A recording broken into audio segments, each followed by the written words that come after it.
Alright, what's going on, everybody? So this is going to be my review for the second episode of Our Last Crusade, or The Rise of a New World. Episode 2, entitled Encounter, The Enemy You and I Met Was.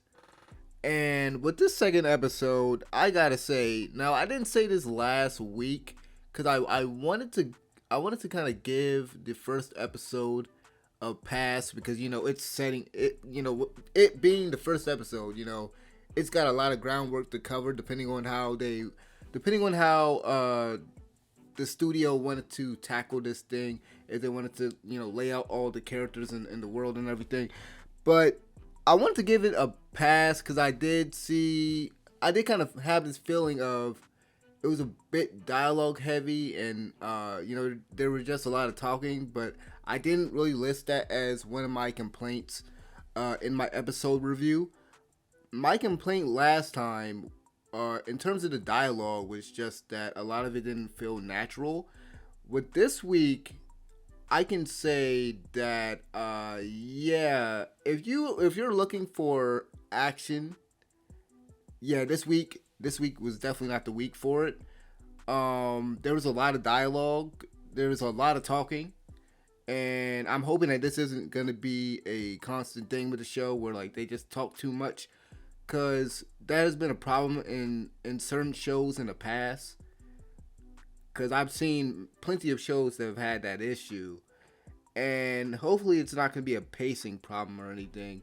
But with this week's episode, we get the introduction of a new character, Risa. We get the introduction of her. We get the backstory. We get a little bit of Alice's lineage.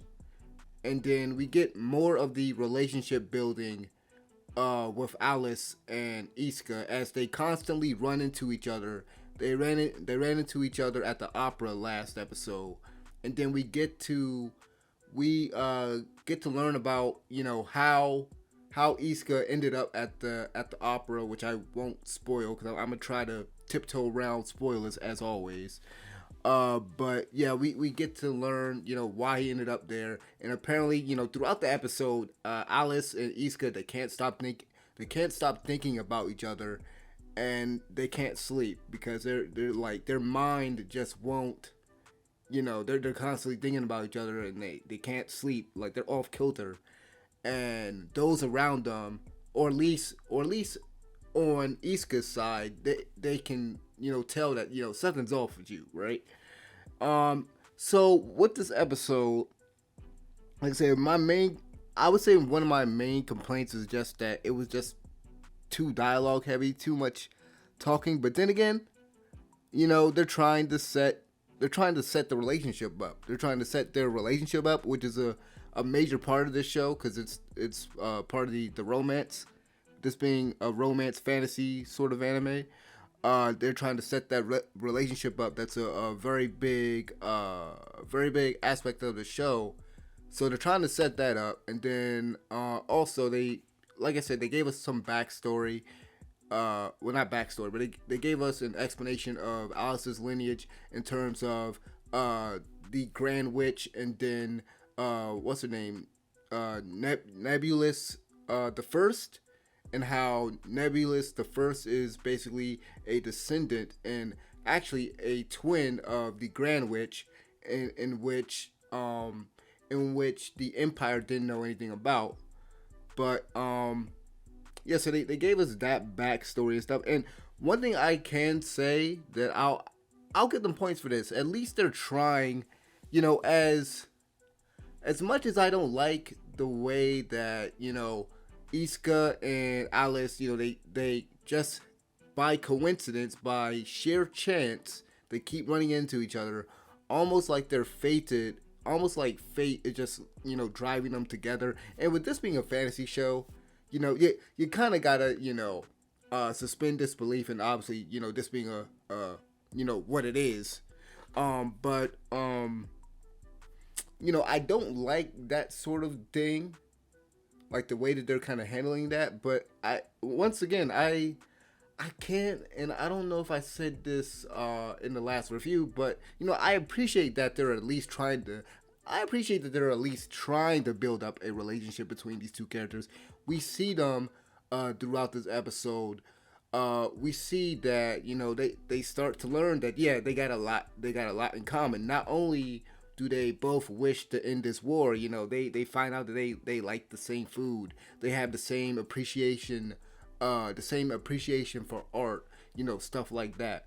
So they are building that foundation, and that's something that I can appreciate because I that's one of the things that I brought up Sora online last time. I'm gonna bring it up here again, not to kind of make a direct comparison, but like with that show, and I'll say many others, what they failed to do is build up that relationship, kind of build up a relationship between those two characters, have these two characters interact and have it feel organic. And I know last time I said that the way that they were kind of handling it last time, it didn't feel natural. And I think part of that comes from how I mentioned earlier, how it seemed like fate is just pushing them together, and a bit of just how they decided to handle it last time. I didn't like. I thought it was kind of done poorly. But once again, I gotta take appreciation. I have to give them points for the fact that yeah, at least you're trying to build something up here. So other than all of those things, not really much to say about this episode because like there really wasn't anything too noteworthy to really talk about. There was this dream that Iska had where Alice shows up in the dream. He's on a train, he gets attacked, and there's these monsters that show up, and then she like freezes them. That's about as much action as we got in this episode. But I'm wondering, was that a premonition, or was that just was that just a dream, or was that was that a premonition? And then we also get mentioned, and we get a brief flashback of Iska's his master. So we're probably gonna get more of that throughout the season, I believe. And yeah, I think that's about it. I think I covered just about everything. So that's pretty much all I have to say about this episode. I didn't think it's not. Listen, I won't say it's bad because I've seen worse, but I mean, I'll put it this way: it was a slow week. We had a slow week. They're building up to something. They're pacing it out. They're taking their time to kind of build these, like build the relationship between those characters. I know I keep saying that, but again, that's the main emphasis of the show. They're building that up, and then again they introduced a new character, and they gave us a little bit of backstory, like I said. So they did something in this episode, but for most people that come into these type of shows with like, if you're coming into the show just for like the action, I don't think you're gonna be getting, or at least for this week, you didn't really get much. But overall, like I said, it was. I guess you could say it was just an okay episode. That's pretty much all I gotta say.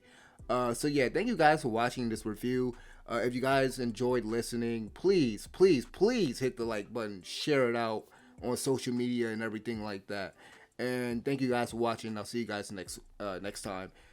Peace.